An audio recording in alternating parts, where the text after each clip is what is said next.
dimanapun berada.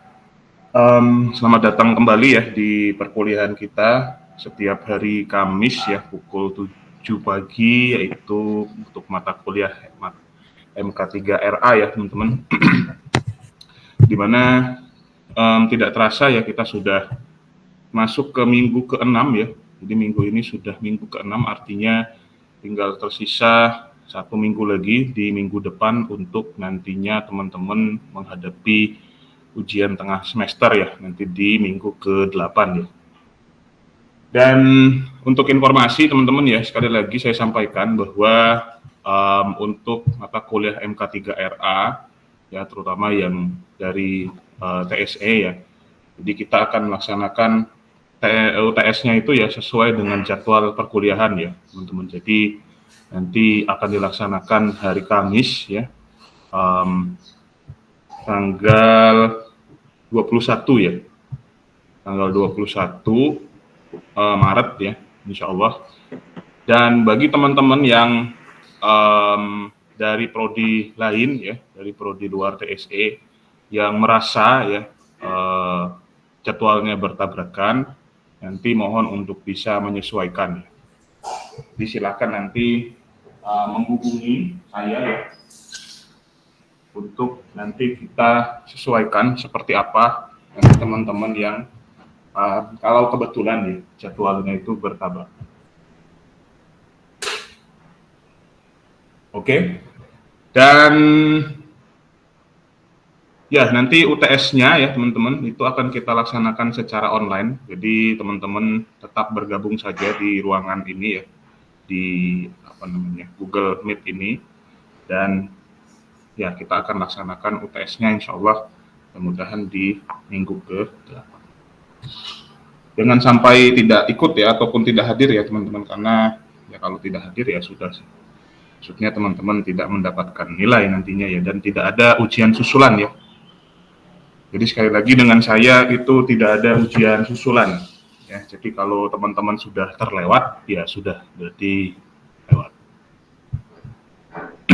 Oke ya, itu mungkin untuk informasi yang pertama dan yang paling utama tadi terkait dengan UTS.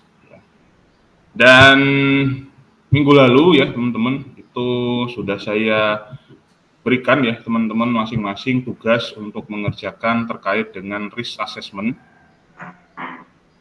ya, dimana teman-teman sudah diminta untuk memilih ya dari 3 dari 5 pilihan ya untuk mengerjakan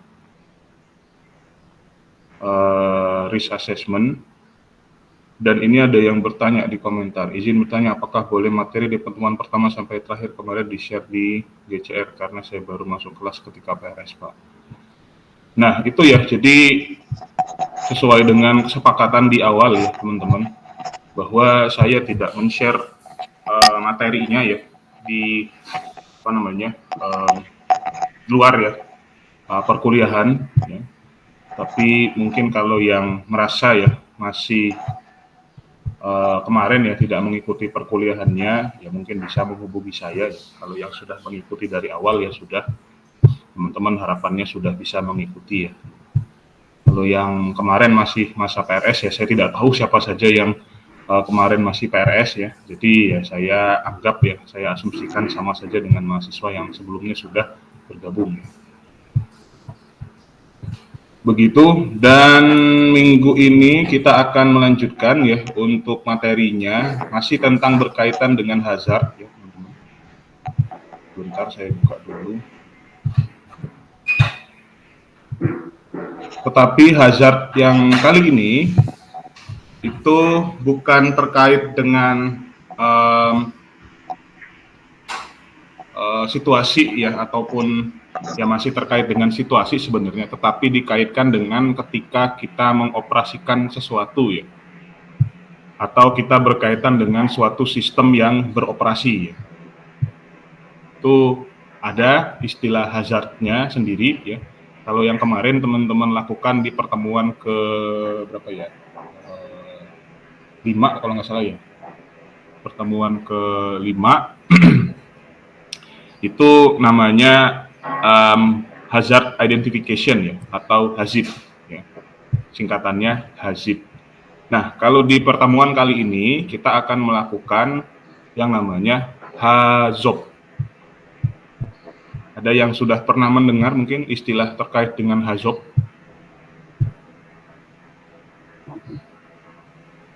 Halo? Apakah sudah ada yang pernah mendengar?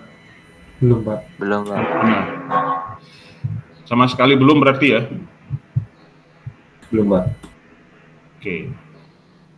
Jadi istilah HAZOP ini ya teman-teman, ini akan juga sering teman-teman jumpai di dunia industri, terutama nanti ketika teman-teman nanti akan berkecimpung ya di dunia industri maupun engineering gitu ya, pokoknya yang berkaitan dengan peralatan gitu ya, baik itu dari teknik mesin, teknik kimia, teknik sistem energi, teknik elektro gitu ya.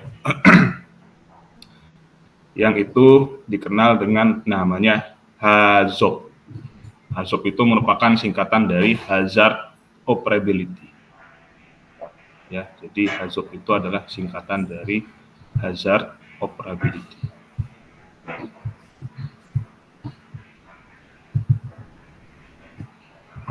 Oke, nah biasanya ya teman-teman, pengetahuan terkait dengan Hazard Operability ini tidak semua pernah diberikan di perkuliahan ya.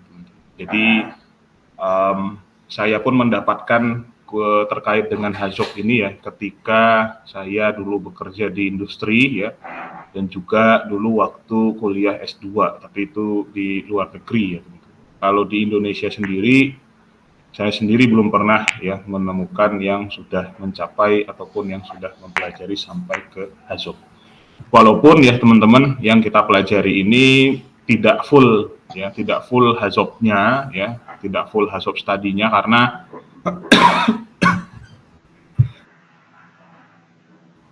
HAZOP study itu sendiri itu melakukan sesuatu yang cukup kompleks sebenarnya ya, di mana kita menganalisis suatu sistem ya, yang mana itu tidak hanya dilakukan oleh satu orang ya, tetapi dilakukan oleh banyak pihak ya, atau banyak orang yang terlibat di dalam HAZOP study itu. Cuma nanti mungkin ya saya melihat peluang kalau seandainya memang HAZOP study ini atau Hazard and Operability ini bisa dijadikan project based study gitu ya. Jadi nanti mahasiswanya bisa melakukan studi ya terkait dengan HAZOP ini sendiri. Nah, nanti mungkin mana tahu ya nanti di beberapa semester ke depan itu akan saya coba kembangkan ya, terkait dengan HAZOP. Ya.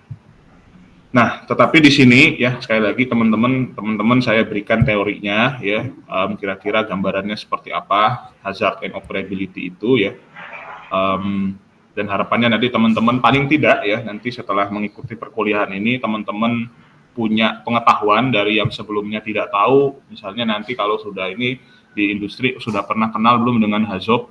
Oh sudah bilang ya, berarti dan beberapa kunci ya namanya kata kuncinya ya dalam studi Hazard and Operability ini teman-teman bisa ketahui. Ya, itu mungkin yang nanti teman-teman akan capai ya. Dan kalau seandainya ada yang teman-teman ya kurang lebih mungkin tidak bisa memahami ya dari slide yang saya sampaikan, maka mohon untuk teman-teman bisa aktif ya bertanya ya, jangan diterima saja mentah-mentah ya teman-teman, terus teman-teman oh ya udahlah biarin aja lah nggak usah saya tanya, jangan ya, karena mana tahu nanti pertanyaan teman-teman itu justru bisa memancing saya untuk bisa menjelaskan lebih ya, dari apa yang sudah saya jelaskan sebelumnya. Jadi mahasiswa harus berpikir kritis ya, harus bisa berani untuk kritis. Oke, ini tidak usah saya full screen kan, takutnya nanti slide-nya tidak berganti ya, biasanya kayak gitu. Jadi ini saya kayak giniin aja. Nah, jadi yang pertama kita kenalan dulu dengan namanya HAZOP. Ya, HAZOP itu merupakan salah satu analisis teknik ya, teknik analisis ya, yang biasanya itu dilakukan oleh beberapa ahli dan juga berasal dari beberapa background ya. yang mana nanti mereka itu akan mempelajari sesuatu sistem, ya. Jadi mereka itu ada satu fokus sistem yang mereka pelajari, ya. Maksudnya sistem itu sistem yang terdiri dari beberapa komponen, baik itu mechanical, electrical, proses, gitu ya.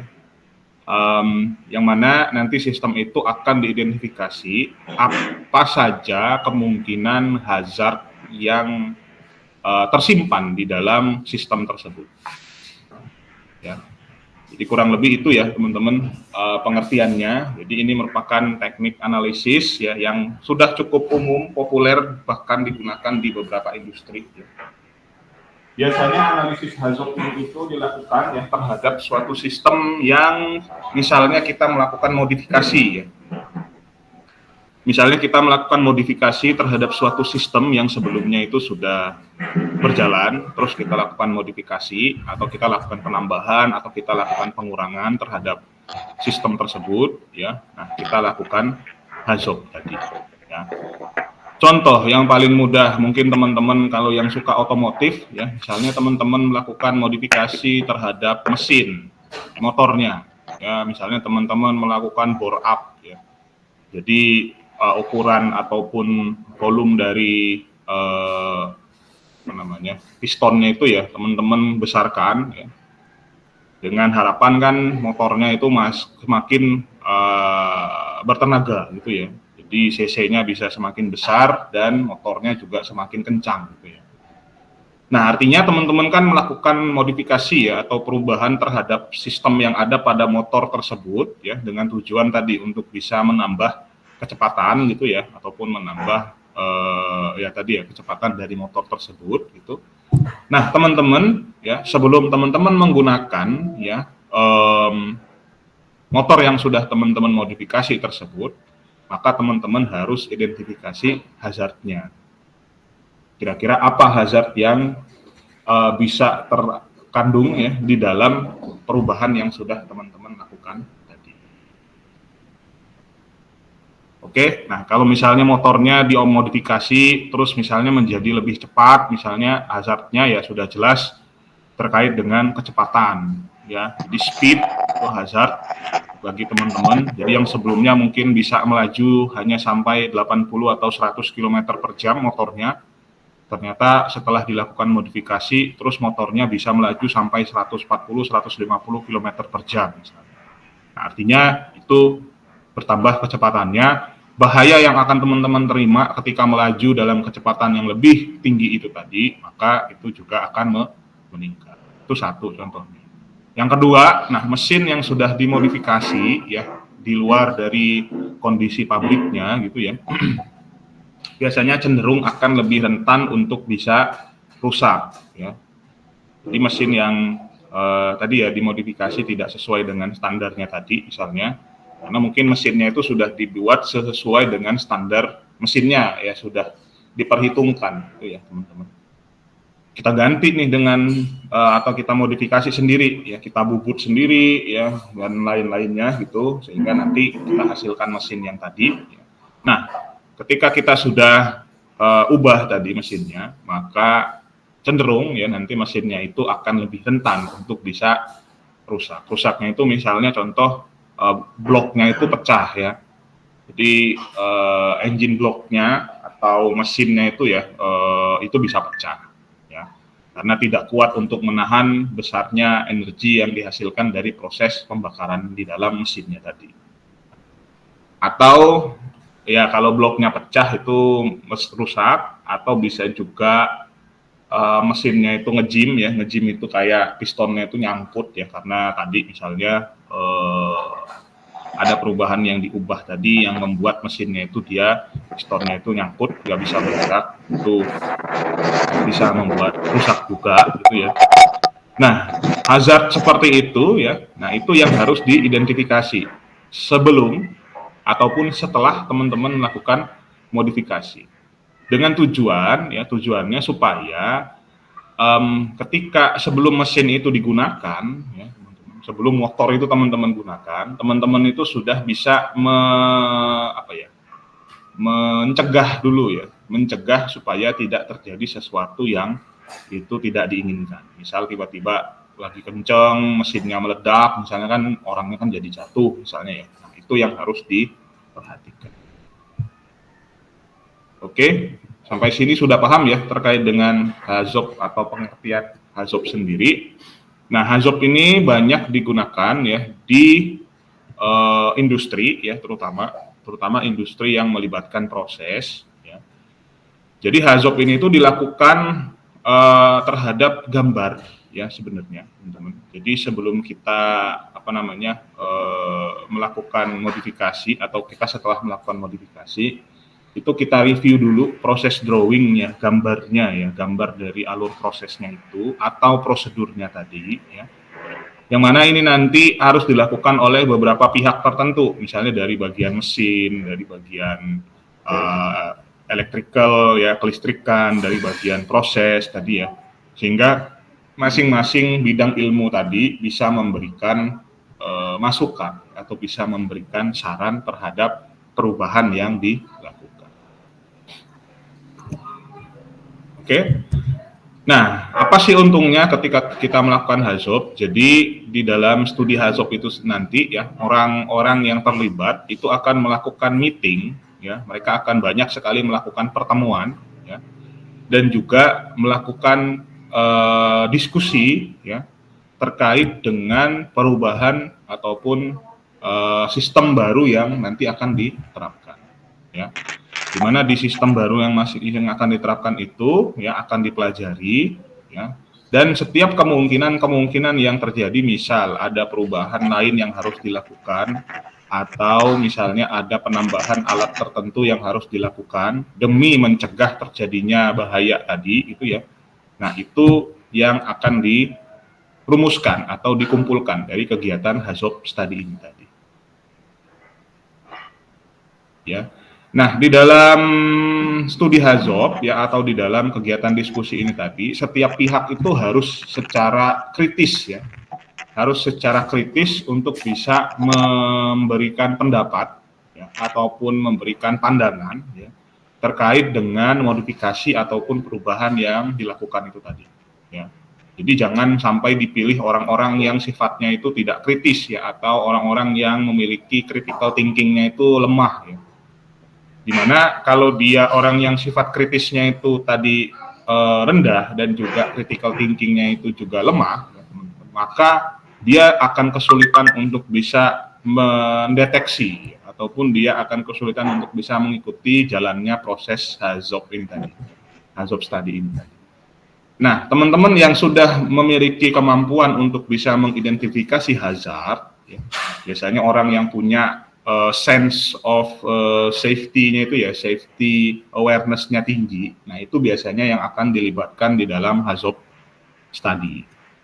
Ya, karena dia akan diminta bantuan ya dari sisi safety awareness-nya itu untuk bisa menilai suatu sistem yang baru, kira-kira bahaya apa yang kemungkin bisa ditimbulkan. Nah, di dalam HAZOP sendiri ya teman-teman, itu ada yang lebih fokus lagi ya, di mana di dalam studinya itu sendiri itu akan membicarakan terkait dengan spesifik poin dari proses atau operasi yang disebutnya dengan namanya study notes atau process sections atau operating step. Jadi bisa yang dipelajari itu dari proses sectionnya, jadi sesi prosesnya, misalnya proses A, proses B, proses C, itu ya, bagian-bagian dari keseluruhan proses yang besar misalnya, atau langkah kerja, ya operating step.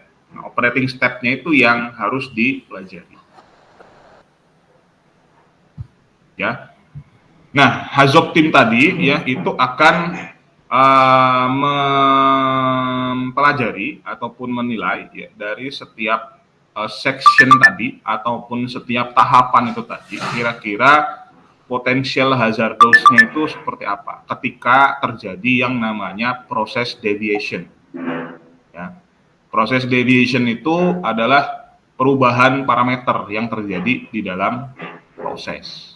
Contoh misalnya tadi yang kayak saya ilustrasikan dengan motor yang teman-teman modifikasi, ya, terus teman-teman gedekan ukuran pistonnya itu, ya, teman-teman bubut. Gitu. Nah, itu kan terjadi proses deviation, ya, di mana ya yang sebelumnya ukuran pistonnya itu mungkin berapa cc, misalnya mungkin 100 cc misalnya, teman-teman ubah ukurannya mungkin jadi 150 atau bahkan 200 cc misalnya ya. Maka itu terjadi proses deviation. Nah, apa sih potensial hazard yang ada pada perubahan proses itu tadi? Nah, itu yang nanti bakal diidentifikasi oleh orang HAZOP tim ini tadi. Baik dari sisi mekanik, orang yang mengerti mesin, dari sisi orang yang mengerti electrical, kelistrikan dari mesin itu tadi, atau orang yang nanti bakal mengoperasikan motornya, ya mungkin pembalapnya kali ya, atau ya pembalapnya tadi misalnya. Itu yang nanti akan dianalisis. Nah, dalam melakukan analisisnya ya teman-teman, ini akan sangat dibantu oleh yang namanya guide word. Ya. Guide words ini tuh adalah sekumpulan dari kata-kata yang merefleksikan dari proses deviation atau perubahan yang ada pada proses. Oke, sampai sini teman-teman masih mengikuti kah? Halo? Masih, Pak. Masih nyambung dengan yang saya jelaskan? Ada yang kurang jelas? Apa itu HAZOP? Siapa yang melakukan HAZOP? Ada pertanyaan kah sejauh ini? Tidak? Belum, Pak. Belum, Pak. Tidak, Pak. Oke, lanjut. Nah, bagaimana sih konsep dasar dalam melakukan HAZOP atau Hazard and Operability Study ini tadi? Ya. Jadi, kalau di slide yang teman-teman lihat, itu ada sekitar 6 ya, tahapan ya, ataupun langkah yang secara umum lah katakanlah ya, karena mungkin di beberapa tempat itu atau beberapa case-nya HAZOP sendiri di beberapa industri mungkin bisa berbeda-beda. Tapi secara umum ya kurang lebih bentuknya seperti ini. Jadi yang pertama itu kita melakukan dulu preparation of HAZOP study. Ya. Jadi preparation of HAZOP study itu kita lakukan dulu ya tadi penentuan objek yang akan kita studi ya. Kemudian kita bentuk tim ya, pembentukan tim tadi ya. Kemudian nanti dari tim itu ya mereka akan menyiapkan tadi ya masing-masing bahannya untuk membahas terkait dengan objek dari studinya tadi. Misalnya ada perubahan pada proses tertentu misalnya. Terus yang kedua baru kita lakukan HAZOP study-nya. Ya, baru kita performing the HAZOP study. Jadi kita akan berkumpul ya berdiskusi tadi ya, kita akan membahas, kita bagi satu-satu prosesnya yang mana yang kita diskusikan gitu sampai nanti kita mendapatkan hasil. Ya, hasilnya itu adalah kira-kira hazard apa saja yang mungkin terdapat pada proses ataupun sistem yang ada saat ini, gitu ya. Nah, dengan perubahan itu bukan perubahan. Kemudian ya dari hasil tadi misalnya ya, kira-kira modifikasi apa yang kita bisa lakukan untuk bisa menghilangkan hazard yang ada tadi. Ya. Jadi ini HAZOP ini itu dilakukan sebelum ya teman-teman ya, maksudnya sebelum modifikasinya tadi itu dioperasikan ya. Jadi ya sebelum dioperasikan, sebelum orang di lapangan itu misalnya mengerjakan atau operatornya itu melakukan pekerjaannya di sana. Jadi HAZOP ini dulu yang harus sudah dilakukan. Ya. Jadi kalau misalnya masih ada perubahan ya nanti bakal diubah terus ya, tapi tidak di lapangannya yang diubah. Jadi yang diubah itu yang di atas gambarnya tadi, drawingnya. Di lapangannya itu ya masih belum dipasang gitu ya, masih belum disesuaikan. Ya, baru setelah itu kita documenting the result ya, tadi ya hasil dari HAZOP-nya tadi ya, kita susun laporan. Ya, kita susun laporan HAZOP study-nya tadi, objek mana yang kita teliti, kemudian apa saja poin-poin yang kita dapatkan gitu ya, studi guide words-nya tadi apa ya, proses deviation-nya apa, dan kira-kira apa potensial hazard-nya. Ya. Baru kemudian kita susun yang namanya action report. Nah, di action report ini tadi ya, kita akan menyusun kira-kira apa saja langkah ataupun tindakan yang harus dilakukan untuk bisa menghilangkan ya ataupun mencegah terjadinya hazard pada sistem yang sudah kita studi tadi. Nah, baru setelah itu dilakukanlah perubahan, misalnya nggak jadi nih pipa yang mengarah ke sini itu kita nggak jadi, pipanya harusnya dari sini ke sini misalnya. Nah, itu akan dilakukan follow up HAZOP study-nya ya, jadi dilakukan meeting lagi sampai nanti diputuskan bahwa objek yang kita sedang teliti ini itu sudah bebas dari hazard. Ya. Jadi segala kemungkinannya dari guide word-nya itu sudah dipelajari dan sudah ditanggulangi. Ya, nah ini kurang lebih kalau secara detailnya teman-teman ya, terkait dengan prosedural dari HAZOP study-nya ya, dimana yang ada 12 langkah ya teman-teman. Langkah yang pertama itu ya tim dari yang akan terlibat itu mereka akan berkumpul ya, kemudian nanti mereka akan mengidentifikasi ya dari HAZOP objek studinya HAZOP tadi misalnya ya. Kemudian mereka mengidentifikasi, menunjuk siapa yang nanti menjadi lead-nya, ya lead proses engineer-nya siapa, yang menjadi HAZOP team leader-nya siapa, ya. Kemudian menentukan apa tujuan dan lingkup dari HAZOP-nya, ya. Kemudian menentukan siapa saja anggota timnya dan masing-masing tugasnya apa, ya. Dan baru setelah itu dilakukan pre-HAZOP meeting. Pre-HAZOP meeting itu dilakukan sebelum ya HAZOP-nya itu sendiri dilakukan. Jadi ada pre-HAZOP meeting itu isinya bisa menentukan tadi ya, HAZOP study leader-nya sudah, identify and obtain required information, ya, plan the study sequence. Jadi kita bikin jadwalnya ya, schedule-nya, langkah kerjanya ya kita susun. Baru kemudian diinformasikan ke tim tadi, ya, baru dilakukanlah HAZOP study, ya. Baru dilakukan HAZOP study, kemudian disusun HAZOP report-nya, baru kemudian dilakukan action. Action itu perbaikan terhadap sistem tersebut. Baru ditutup dengan close out meeting dan signing off. Ya, jadi ada 12 tahapan. Oke. Nah, ini saya cepetin aja karena ini penjelasan dari masing-masing tugas dari HAZOP timnya itu tadi ya, teman-teman. Ini saya cepetin aja. Nah, banyak banget.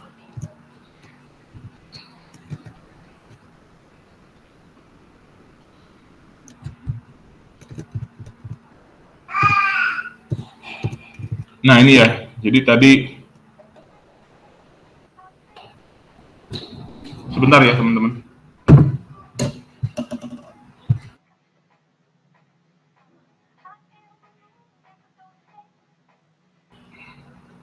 Nah, ini tadi ya, jadi ini merupakan gambar dari potensial member of HAZOP study team, ya. Jadi ada banyak yang bisa terlibat di dalam studi HAZOP, ya. Mulai dari civil engineer, ya, chemist, kalau orang kimia bisa, ya. Ada environmental engineer, ya, electrical engineer, kemudian ada industrial hygienist, ya, instrument engineer, ya. Kemudian mechanical engineer, termasuk dokter juga, ya, terus operator, ya, process engineer, project engineer, safety engineer, semua, rata-rata semua profesi ya, ini banyak sekali, ya, mulai dari konsultan juga ada, ini bisa terlibat di dalam studi HAZOP. Jadi teman-teman yang ikut kuliah MK3 RA ini ya teman-teman termasuk beruntung ya, karena saya perkenalkan ini ya, karena setiap role ya, terutama yang berkaitan dengan teknik ya, dan juga tidak hanya teknik ya, ada yang kaitannya dengan MIPA tadi, kimia ya, kemudian bahkan sampai ke kedokteran misalnya ya. Nah itu bisa saja terlibat dalam HAZOP study ini tadi. Nah, jadi mereka akan diminta pendapatnya, diminta pandangannya terkait dengan tadi objek yang sedang di-studi tadi. Oke, nah ini pre-HAZOP meeting tadi sudah, kira-kira apa saja ya. Nah, apa saja sih required information-nya misalnya ya. Nah, kalau kita melakukan HAZOP study-nya itu di suatu proses, ya, proses itu yang ada di pabrik lah misalnya ya. Nah, kita akan mereview yang namanya Process and Instrument Diagram ya, atau disingkatnya PNID ya. PNID itu ya isinya adalah peralatan ya, equipment, proses equipment beserta pipanya ya, pipanya itu, dan juga instrumentasinya yang ada di dalam sistem tersebut yang nanti akan dipelajari ya. Di dalam PNID itu sudah ada semua ukuran dari pipanya ya, kemudian jenis pipanya apa, kemudian kelas dari pipanya ya, kelas pipa itu tergantung nanti dari tekanan yang bisa dia tahan gitu ya. Kemudian juga instrumentasi ya, interlock ya, interlock itu yang berkaitan dengan perintah dari sensor terhadap instrumen tertentu ya.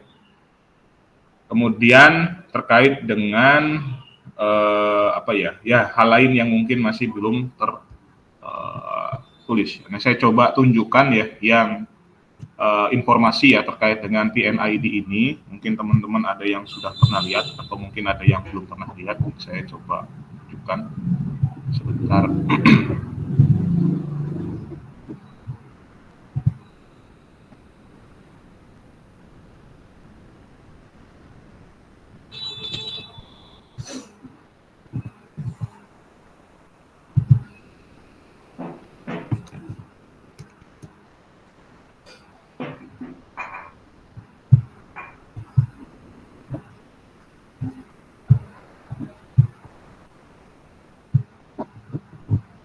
Apakah sudah terlihat teman-teman? Sudah, Pak. Sudah ya, jangan di screenshot ya, ini rahasia, jangan diambil gambar. Cukup dengarkan saja penjelasan saya. Jadi ini contoh namanya PNI diagram atau PNID ya, di mana di dalam PNID ini sendiri terdapat beberapa peralatan ya. Ini kayak ini heat exchanger ya, kodenya E biasanya. Kalau dia itu vessel, dia kodenya D. D itu pressure vessel ya. Kalau dia pompa itu kodenya G ya, ini G pompa ya. Nah, masing-masing garis ini itu merepresentasikan pipa ya. Jadi ini pipa ya, ini pipa, pipa semua. Dan di PNID itu sendiri ya teman-teman ada sectionnya namanya ya. Jadi ini tadi yang disampaikan, ini section ya. Section tadi yang kita pelajari tadi ya, ini section berapa? Misalnya ini section 701, 702 misalnya ya, ini sectionnya. Nah, di dalam satu PNID itu bisa terdapat beberapa halaman, tergantung dari tadi prosesnya. Ya. Ini bentuk PNID tadi. Nah, ini yang informasi ini yang nanti dikumpulkan, ya. Biasanya ya yang akan dilakukan oleh HAZOP tim itu ya, mereka akan mendiskusikan terkait dengan gambar ini tadi. Ya, kira-kira gambar ini tadi ya itu ada nggak potensial hazardnya? Ya. Ketika mereka mengidentifikasi potensi hazardnya ya, maka nanti mereka akan tandai ya. Tandainya apa? Contohnya kayak gini, ada tanda awan kayak gini ya. Tanda awan kayak gini. Nah, itu tandanya itu akan diminta dikaji ulang ya, kemudian mungkin diminta untuk diidentifikasi. Nah, kalau teman-teman lihat di sini ya, di bagian riwayat dokumennya ya, bahwa terdapat beberapa kali perubahan atau revisi ya. Jadi ini preliminary, kemudian revisi 1, revisi 2, revisi 3, revisi 4 ya. Nah, itulah yang dilakukan pada studi HAZOP tadi. Ya. Jadi sebelum final gambarnya ya, dilakukan dulu studi HAZOP-nya ini tadi untuk memastikan bahwa prinsip kerja dari sistem ini itu bisa aman. Ya. Nah, itu kurang lebih gambarannya. Saya kembali lagi ke PPT.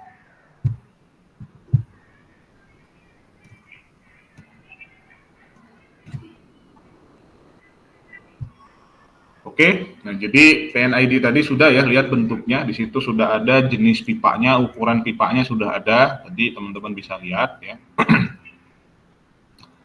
Ini saya cepetin lagi. Nah ini contoh flowchart-nya ya teman-teman.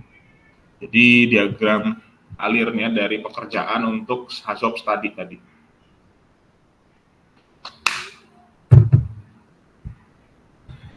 Jadi yang pertama, nah ini sudah mulai spesifik ya. Spesifik itu adalah kita mulai dari line, select line. Line itu tadi pipa tadi ya, yang garis-garis itu tadi itu disebut dengan line namanya, line. Line itu kalau di aktual di lapangannya pipa gitu ya, kalau di gambar nyebutnya line. Nah, kita pilih line mana, terus kemudian kita pilih deviation-nya. Deviation itu guide word ya teman-teman. Nanti akan saya jelas, harusnya ini jelasin guide word dulu ya, tapi nggak apa-apa. Misalnya di sini deviation-nya more flow, artinya di pipa yang ini, di pipa yang kita pilih tadi, kita bayangkan kalau di pipa itu mengalami aliran yang lebih banyak, ya, atau lebih tinggi lah alirannya. Baru muncul kotak pertanyaan lagi, is more flow possible? Apakah di pipa ini ada kemungkinan alirannya itu bisa bertambah? Misalnya ya, kalau dia no, maka kita ganti dengan deviation yang lain. Misalnya more pressure, misalnya ya, atau tekanannya berlebih. Is more flow possible? Kalau dia yes, nah, ada pertanyaan lagi, is it hazardous? Atau does it prevent efficient operation? Maksudnya ketika di pipa itu tadi, kalau alirannya itu bertambah, misalnya ya, apakah itu menjadi hazardous? Misalnya, kalau dia no, ya, jadi kita cari, ya, sini consider other causes or of more flow, apa? Kalau dia ada, apakah ini dilanjutkan ya ketika yes, apakah operator tahu kalau di dalam pipa itu tadi ada aliran yang berlebih misalnya ya, atau alirannya bertambah misalnya, tahu nggak operatornya? Kalau dia tidak tahu, kira-kira perubahan apa yang ada di pabrik yang bakal ngasih tahu dia? Oh misalnya ada kebocoran misalnya ya. Oh ternyata kalau ada kebocoran artinya di dalam pipa tersebut alirannya lebih gitu ya, lebih banyak. Ya. Kalau dia no tadi di sini, kalau dia yes, what change in plan or methods will prevent the deviation? Ya. Apa kira-kira perubahan yang ada di pabrik misalnya, yang kira-kira itu bisa memberikan peringatan lah ya, memberikan peringatan yang nantinya itu bisa melindungi ya operator tersebut kalau misalnya terjadi sesuatu yang tidak diinginkan. Ya. Ini dilanjutkan lagi, is the cost of the change justified? Kalau kita melakukan perubahan itu, apakah cost-nya sudah ditentukan? Apakah kita setuju dengan perubahan itu? Nah, kalau kita agree, ya udah, kita lanjutkan ke action-nya apa. Kalau kita tidak, maka kita cari lagi yang jadi kemungkinan dari possible process deviation. Oke, sampai sini teman-teman masih bingung atau sudah paham dengan yang saya maksud?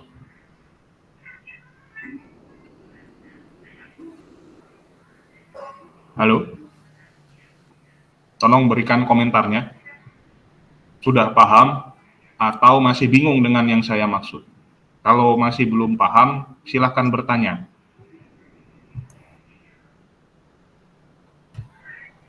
Sejauh ini paham, Pak. Paham ya? Jadi di dalam Hazop Study Paham, Pak. itu kita membayangkan, ya kita membayangkan kalau misalnya di pipa tersebut, misalnya tekanannya berlebih, more pressure. Mungkin nggak di pipa ini itu more pressure? Oh mungkin. Apa penyebabnya kalau dia more pressure? Misalnya, contoh ya, saya balik ke PNID tadi supaya bisa memberikan contoh yang teman-teman bisa jelas.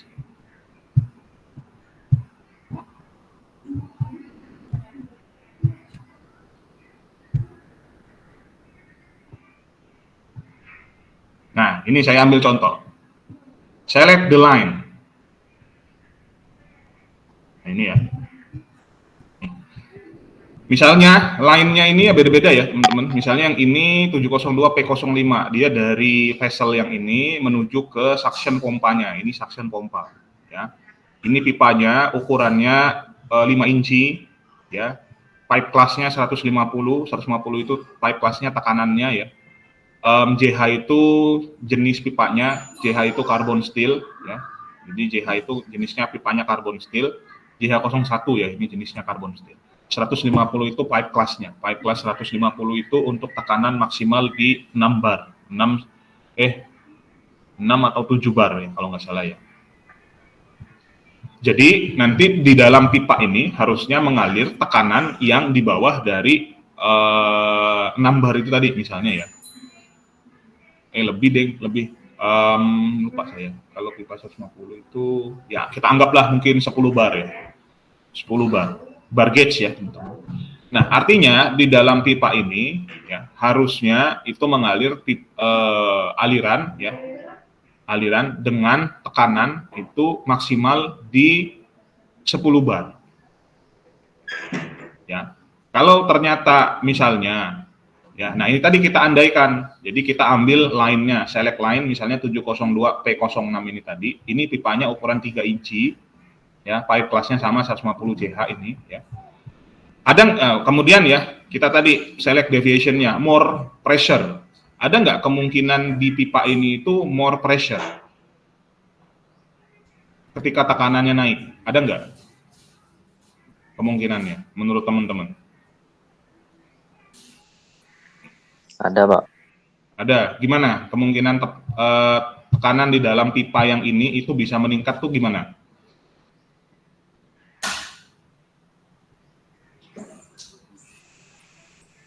Pada saat apa?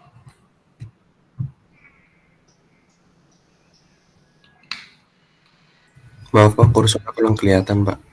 Gimana? Kursornya kurang kelihatan Pak. Ini udah. Nah, jadi dari yang pipa ini, yang ini ya, pipa yang ini, line yang ini, menurut teman-teman ada nggak kemungkinan kalau misalnya di pipa ini itu terjadi more pressure, artinya tekanannya itu meningkat? Kira-kira mungkin atau tidak? Terus penyebabnya apa? Nah, ini pipa ya, ini pipa, ini pompa, ini keluaran pipa ya, yang nanti akan menjadi discharge dari pompanya ya. Nah, ini ada pressure gauge-nya. Ya. Pressure gauge. Ini ada pipa, ini ada valve ya, ini valve ya. Ini juga control valve ya. Ini check valve. Ya. Nah, kira-kira dari pipa ini tadi ada nggak kemungkinan terjadi more pressure atau tekanan yang berlebih? Izin menjawab Pak, ini bukan Ya. Pak, kalau dia akan pressure-nya akan menambah apabila valve paling ujung ketutup tapi tetap ada aliran dari sumbernya Pak. Oke, betul ya. Jadi kemungkinan more pressure itu bisa terjadi ketika di ujungnya ini tuh ada valve dan itu posisinya tertutup. Tetapi dari sini alirannya terus, pompanya ini terus memompa. Betul ya, teman-teman ya? Jadi kan kalau pompanya ini itu, misalnya dia mengalir ya, alirannya ini tidak ada yang menghentikan di ujungnya ini, maka tekanannya di sini itu mungkin terbaca, ya. Boleh pakai drawingnya nggak Pak? Soalnya kursornya tetap nggak kelihatan. Boleh pakai drawing, maksudnya gimana? Oh, kursornya, oh iya, karena ini Iya. di PDF ya. Iya Sebentar, Pak. saya pindahkan aja ya. Gimana ya caranya? Saya pindahkan ke PPT aja, sebentar.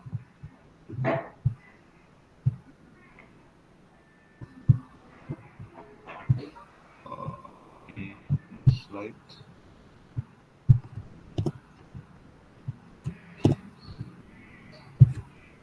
Tapi jangan di ini ya, jangan di videoin atau apa ya, karena ini.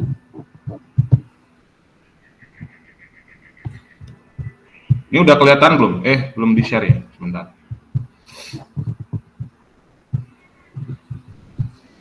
Nah, ini udah kelihatan?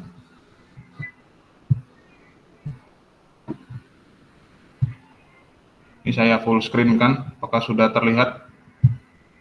Sudah, Pak. Sudah, Pak. Nah, ini ya yang kita bicarakan tadi. Dia nggak bisa. Kalau dia zoom, ini ya. Nah, ini kelihatan ya kursor saya ya?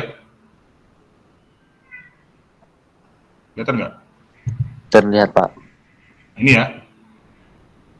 Jadi ketika tadi ya saya lanjutkan, ketika pompa ini mengalirkan aliran, ya terserah alirannya ini apa ya, teman-teman.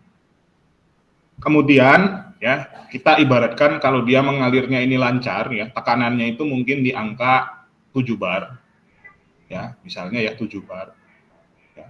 Ketika ada misalnya ya di ujungnya ini, kita nggak tahu di ujungnya ini ada apa misalnya, tertutup, ya tertutup, maka kan alirannya kan nggak mengalir ya teman-teman. Sudah barang tentu pasti tekanannya akan meningkat, ya tekanannya akan meningkat. Ya. Pak izin Pak. Ya. Ini full screen jadi nggak ke zoom itunya gambarnya.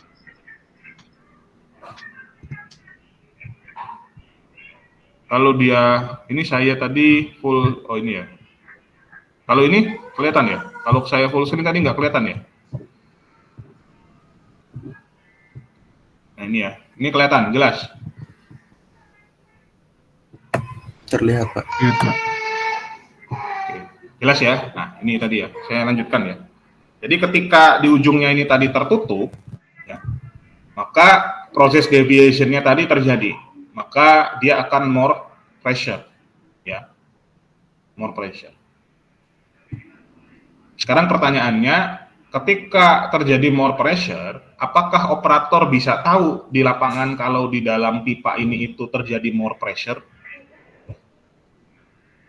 Tahu nggak kira-kira? Bisa lewat pressure gauge, baik membaca pressure gauge, Pak. Bisa ya, jadi dia bisa melihat ada indikasinya di pressure gauge ini tadi. Betul kan? Betul ya. Jadi dia bisa mengidentifikasi ketika misalnya ya terjadi more pressure tadi, operatornya bisa tahu, ya bisa tahu ketika dia baca di pressure gauge ini tadi. Ya, paham ya teman-teman ya. Nah pressure gauge ini tadi, ini ya pressure gauge ini tadi bisa saja merupakan produk dari Hazop study. Paham ya? Jadi pressure gauge ini bisa saja itu merupakan produk dari Hazop study. Mungkin saja sebelumnya di sini tidak ada pressure gauge. Mungkin pada saat orang pertama kali membuat gambarnya atau mendesain ini tadi, di sini nggak ada pressure gauge. Ya, kemudian dia lakukanlah tadi studi Hazop. Ya, dia kasih proses deviation, more pressure di sini. Nah, dikasih pertanyaan, kalau di sini more pressure, ada nggak operator tahu di lapangan kalau di sini more pressure? Karena kalau operatornya nggak tahu, ya, misalnya bisa saja nanti terjadi kebocoran, ya, bisa saja terjadi kebocoran. Biasanya bocornya di mana? Bocornya biasanya ada di pompa, ya. Pompa ini itu, kalau pipa ini biasanya mereka masih punya safety ininya lah, apa namanya, batas keamanannya lah ya. Biasanya yang akan menjadi bocor itu di pompanya. Pompa itu ada namanya mechanical seal namanya. Mechanical seal itu biasanya yang nanti kalau ternyata ini alirannya itu tidak mengalir, tertutup, ya, alirannya ini biasanya jadi panas, karena kan pompa kan terus berputar ya. Pompa itu terus berputar, impellernya, ya, nanti akan semakin panas ya fluidanya itu. Fluidanya ini sudah panas, jadi misalnya fluidanya ini yang keluar dari vessel ini itu sudah panas misalnya. Nah, ditambah lagi pompanya tadi itu berputar, tidak mengalir ya. Kalau dia mengalir kan ada perpindahan energi ya istilahnya ya, perpindahan massa, perpindahan energi kan, dia tidak terjadi build up heat ya. Nah, kalau dia tidak terjadi aliran ya, tidak berganti alirannya, maka bisa terjadi build up heat namanya, heat build up namanya, di mana heat build up itu bisa menyebabkan terjadinya kebocoran di mechanical seal. Kebocoran di mechanical seal ini, ya, kalau tadi operatornya nggak tahu nih, dia nggak tahu terjadi misalnya peningkatan tekanan, terus tiba-tiba di sini sudah bocor. Fluidanya tadi itu bisa membasahi di area dari pompa ini tadi. Kalau, ya ini dimisalkan lagi, kalau fluidanya ini itu mudah terbakar, ya, maka bisa terjadi kebakaran. Ya kan ya? Jadi makanya, oh ternyata ketika terjadi more pressure, operator harus tahu di lapangan ada nggak indikasinya. Oh tidak ada, oh, harus kita kasih tahu nih dia di lapangan. Makanya dipasanglah pressure gauge. Oke? Sampai sini paham ya teman-teman ya?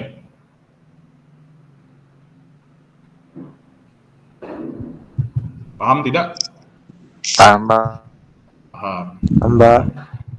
Saya kasih contoh lain, misal, nah ini ada vessel, nah, ini ada vessel. Di vessel ini itu ada cairan yang masuk, nah, ini ada cairan yang masuk, ya, ini line-nya ini, ya, cairan. Kita coba pelajari deh, line-nya ini. Ya. Kalau ternyata line-nya ini more flow, ya, kira-kira apa yang terjadi? Kalau ini kan ada cairan nih lewat masuk ke dalam vessel ini, ya, misalnya di cairan ini itu harusnya yang mengalir itu 100 kg per jam, ternyata meningkat jadi 200 kg per jam. Apa yang terjadi? Artinya more flow ya. Kira-kira apa yang bakal terjadi? Vesselnya overload, Pak. Vesselnya ini bisa Luber. levelnya ya, luber ya. Kita biasa bahasanya luber. Tapi kan dia sebenarnya kalau pada saat dia 100 kg, dia kan ada level tertentu ya di sini ya. Ketika flow-nya naik, maka levelnya juga akan meningkat karena yang masuk lebih banyak daripada yang keluar. Betul nggak? Betul kan? Nah, makanya gimana supaya kita bisa tahu nih kalau terjadi perubahan more flow ini tadi? Ada nggak indikasinya di lapangan? Harusnya ada. Ya, indikasinya itu apa? Di level ini tadi. Makanya ini ada instrumen dipasang namanya level indikator record control, LIRC ini. Jadi ini adalah sensor yang atau instrumen yang membaca terkait dengan level. Jadi operator itu bisa tahu kalau misalnya terjadi ini tadi levelnya sudah meningkat. Ya. Terus kalau sudah meningkat seperti ini, apa yang terjadi? Misalnya, kalau sudah misalnya nih more flow ini ya, kira-kira terus berjalan gitu. Nah, kira-kira apa yang terjadi? Harusnya terjadi di sistem ini supaya levelnya ini bisa tetap aman. Harusnya terjadi apa? Ada yang tahu nggak?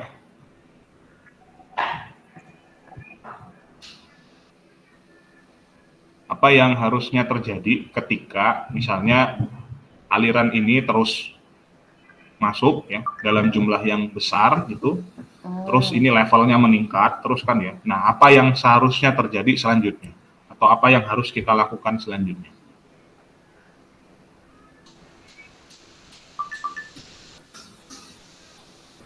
Ada yang tahu?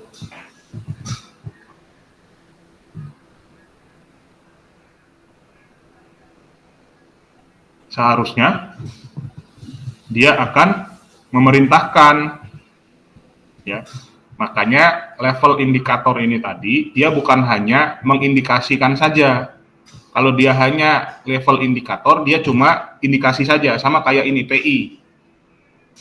PI itu singkatan dari pressure indicator. Dia hanya mengindikasikan saja. Ya. Tapi dia tidak bisa memberikan action ketika misalnya tekanan ini misalnya meningkat. Nah, kalau yang ini, karena dia ini level indikator ada kontrolnya, maka dia bisa membantu untuk mengontrol level yang ada di dalam sini. Maka ketika terjadi more flow di sini, levelnya kan akan meningkat. Ya kan? Benar.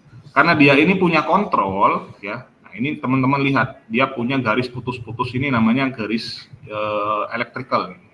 Dia punya garis electrical ini menuju ke control valve yang ini. Apa artinya? Ada yang tahu kira-kira apa artinya? Mungkin ini Pak bisa memerintah untuk membuka valve-nya lebih besar lagi Pak. Betul. Jadi ketika dia ini more flow, aliran yang ini more flow, maka levelnya ini tadi bisa meningkat. Ini tadi kan dia bukan hanya bisa mengindikasikan, tapi dia bisa mengontrol. Ya. Ketika ini tadi sudah melewati batas dari kontrolnya, ya biasanya ini ada dikenal dengan namanya set point. Ya. Set point-nya tadi dia akan di set misalnya berapa, dia akan memberikan perintah ke level valve ini ya, ini control valve. Jadi dia akan membukakan valve-nya bisa lebih besar untuk bisa mencegah supaya alirannya ini itu tidak meluber. Oke. Nah, bisa saja sebelum dilakukan HAZOP, level ini tuh nggak ada. Itu nggak ada. Ya. Di level ini nggak ada. Nah, ketika kita melakukan HAZOP, oh ternyata kalau ini more flow, yang terjadi apa? Oh tadi ini bisa penuh nih vesselnya. Apa yang harus kita lakukan? Artinya kan kalau dia masuknya banyak, yang keluarnya banyak supaya levelnya itu bisa turun, bisa terjaga lah levelnya. Dia masuk banyak, keluarnya juga banyak. Tetap balance di dalam sini. Yang contoh selanjutnya, kalau yang misalnya itu level, kalau misalnya alirannya ini tuh berkurang dari yang tadi 100 cuma 25 misalnya, kira-kira apa yang terjadi?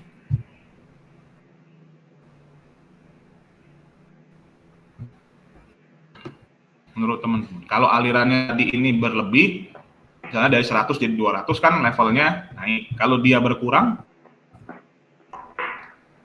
Kebalikannya bukan Pak, dia memerintahkan untuk mengurangi aliran valve yang betul. Jadi dia akan turun, ya levelnya kan turun karena yang keluarnya lebih banyak daripada yang masuk. Maka dia akan memerintahkan valve-nya ini untuk menutup. Supaya apa? Supaya yang keluar tadi bisa sama dengan yang masuk. Nah, misal, nah ini HAZOP juga ya teman-teman. Misal, ini tuh gagal bekerja levelnya. Kontrol valve-nya ini tuh dia gagal bekerja. Nah, aliran yang masuk ini kurang. Ya, aliran yang masuk ini tuh kurang. Ya, ini gagal membaca. Misalnya ya dia gagal membaca dan atau dia terjadi kesalahan ya, biasanya instrumen itu kan sensitif ya, gampang sekali error ya. Terus dia error misalnya, dia nggak bisa memberikan kontrol. Jadi kontrol valve-nya ini tidak merespon terhadap terjadinya perubahan dari levelnya ini tadi. Kira-kira apa yang terjadi?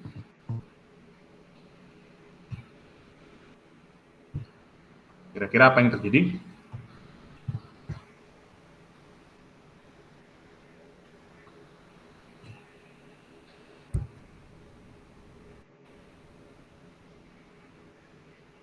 Apa? Nyambung nggak dengan pertanyaan saya?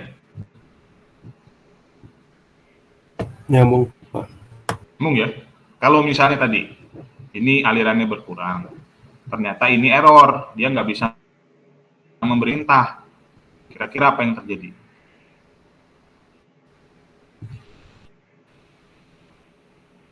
Maka cairannya akan habis, benar? Karena pompanya tetap jalan, ya kan, dia akan habis. Nah, kejadian itu ada hazardnya nggak yang bisa timbul? Ada, ya. Ketika ini pompanya habis, cairannya habis, pompanya ini akan dry running dia. Ya kan, dia tetap akan beroperasi tuh pompa, cairannya nih sedikit. Karena kan yang masuknya sedikit tuh. Pompanya kan ngalirin terus, valve-nya nggak merespon. Ya kan? Jadi pompanya bisa dry running. Pompanya bisa rusak kalau dia dry running karena mechanical seal-nya tadi bisa kepanasan, ya. Betul kan?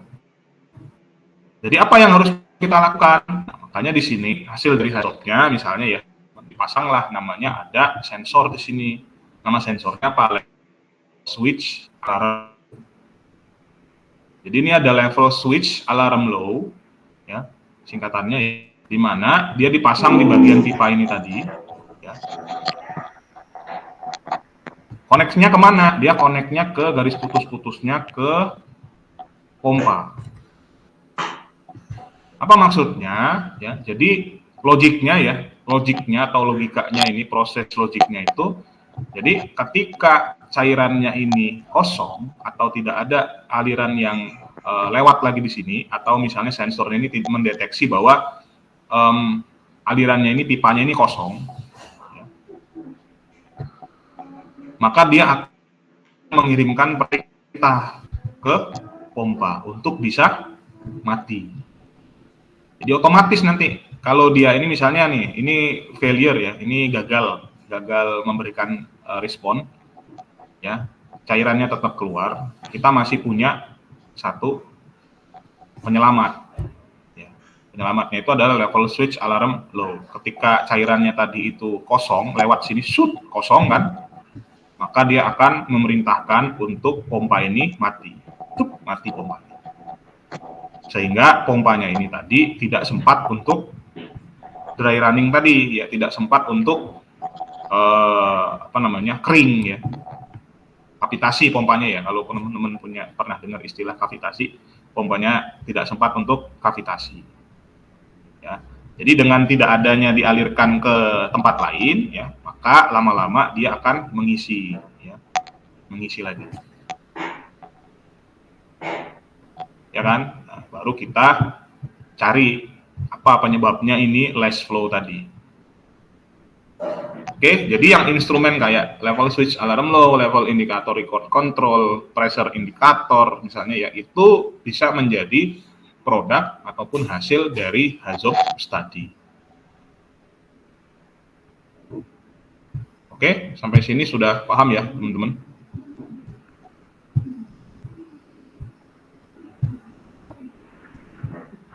Ada pertanyaankah sampai situ?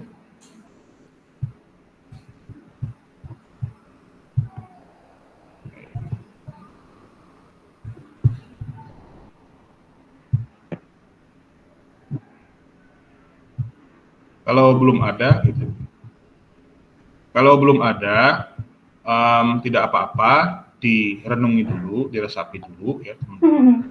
Nah, kita istirahat dulu saja, ya, mungkin barang sekitar 10 menit, ya. Jadi nanti sampai ke 8.23, nanti sampai 8.45 ya. Itu lebih. Tadi 8.40 ya. Ya, Pak. 8.35 nih, salah. Jadi sampai 8.35 ya, kita istirahat dulu ya teman-teman. Nanti 8.35 kita kembali lagi untuk kita lanjutkan terkait dengan Hazop tadi. Oke, nanti 8.35 kita balik lagi ya. Selamat Pak. istirahat.